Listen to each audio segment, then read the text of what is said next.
Most of the following is true, more or less. It is up to you to decide which parts are true and which are not. But be warned, everything you know is and always will be wrong. Welcome to Slaughterhouse-Five. You'd be surprised to know that different towns can feel very similar, even after they have been bombed relentlessly. So listeners, if you visit a bombed out town and you start to feel a little bit at home, do not worry. That's simply the charred skin, human entrails, and rotting bones comforting you. So it goes. I mean, you are the type of person who feels at home amongst such things. This just in, a man named Jan Janssen has recently been apprehended by police. When asked for an alibi, he stated that he worked in Wisconsin, at a lumber mill there. The people he meets when he walks down the street say, "What's your name?" He then told police that after the people he met said this, he told them that his name was Jan Janssen, and that he worked in Wisconsin, at a lumber mill there. Police are still filing the report at this time. More on this story as it repeats. I mean, develops. Don't you just hate it when somebody talks about a trip you went on together as if you weren't even there with him? All you can do is sit there and say, I know, I know, I know. This happened to me recently, and not only did it resurface painful memories of unimaginable horror that triggered behavior that will take hours of therapy and hundreds of dollars to correct, it took him 20 minutes to finish. 20 minutes. God, what a jerk. And now, an editorial.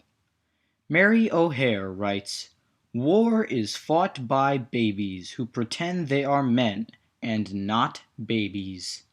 In the movies, they'll be played by Frank Sinatra or John Wayne or some other grimy old man. War will look simply delightful, and more babies will crawl on their underdeveloped legs to the nearest recruiting station. More wars will be fought by babies until fetuses from warring countries will be at each other's throats while they are still inside their mother's womb. The Children's Crusade has, and always will be, ongoing. So it goes. This has been Editorials. Flying saucers have been spotted in the area. The beings inside claim they are from Tralfamadore. Based on eyewitness accounts, the saucers appear to disappear as soon as they appear. Another account states that if you are taken, you are kept in a zoo completely naked. Escape is also impossible, as the Tralfamadorian atmosphere is pure cyanide gas. This sounds like a huge drawback if you ask me. However, the witness also stated that you are given an attractive movie star of the opposite sex as a mate. If this is true, then I do hope the saucers come for me next. Tralfamadorians see time differently than we do, dear listeners. Instead of experiencing moments, they see all moments at once, which includes all moments past, present, and future. These moments existed, currently exist, and always will exist. So fret not, listeners. If someone dies, they are only dead in that moment. They are probably doing just fine in some other moment, and having much more fun without you. So Earthlings everywhere, nobody is dead, so it goes. That's what the Tralfamadorians say. Listen closely. Billy Pilgrim has become unstuck in time. He falls asleep in 1955 and awakens in 1963. Billy does not know where he will end up next. It started, or ended, during World War II. The Tralfamadorians didn't come until '63, so it isn't their fault. I met an antique collector down at the pawn shop, the son of whom was an anti-tank gunner, so it goes. Apparently his son had a nasty habit of making friends with someone, beating them to near death, so it goes, and then giving a bad excuse for it. The collector had a very nice gathering, though. He had swords, guns, and torture instruments shaped into the bases of novelty lamps. One such instrument was the famous Iron Maiden of Nuremberg. It's basically a boiler shaped into a woman and lined with spikes. It worked like this. You would slowly close the doors after placing a criminal inside. There was a drain at the bottom to let out all the blood, so it goes. Unfortunately, the drain did not make it into the lamp version. What a shame. I hear a bird calling outside. It says, "Petit huit?" That could be recurring, listeners. Keep your ears open for any birds throughout the remainder of the broadcast.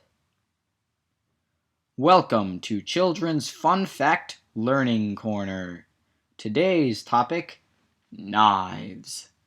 A triangular blade creates a wound that does not heal, so it goes. These blades can also be used to learn geometry and settle disputes in class, so it goes. Everybody wins. This has been Children's Fun Fact Learning Corner.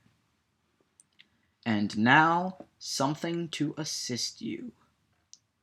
May God grant you the serenity to accept the things you cannot change, courage to change the things you can, and wisdom to always be able to tell the difference. This has been something to assist you. And now, travel. Wyoming is a fantastic place for post-war vacations, where the birds cry, "Petit huit?" and you're sure to find some of your old war buddies there. If you don't at first, just ask for Wild Bob, so it goes. This has been Travel. And now, dear listeners, a game. Why? This has been a game. And now, traffic. A train has recently passed through town. It has been reported to smell like a gas station restroom and has been leaking human feces. Listeners, I do not know everything, but I do know that whoever is inside that train car will probably buy first-class tickets next time. This has been Travel. Now, listeners, I give you the weather. Tonight's forecast calls for highs in the upper 30,000s with incendiary-like conditions well into the evening. Fire showers are expected to continue into the morning, clearing around 5 o'clock. If anyone is planning a barbecue, tonight would be the night. Dear listeners, I hear sirens. They permeate the sky, telling of our impending doom. Listeners, I fear I will not be with you much longer, so it goes. As I sit here, I wonder why I am here in this moment. I am stuck here, listeners, and I cannot ever get out. Listen closely. Listen until the batteries in your radio are dead, so it goes. Life is an unpredictable scramble. We are merely like poor Billy, tossed about in a random sequence of tribulations and memories. You do not know, nor will you ever know, if your circumstances will be better or worse. But you must be alert. Each new moment holds something exclusive that can be missed with the smallest effort. You must be the one to find yourself, despite anything that might happen or has happened. And whatever you do, wherever you think your kitchen is not the kitchen. Birds. Somewhere in some other moment, they cry, Pooty Weed? Good night, listeners. Good night.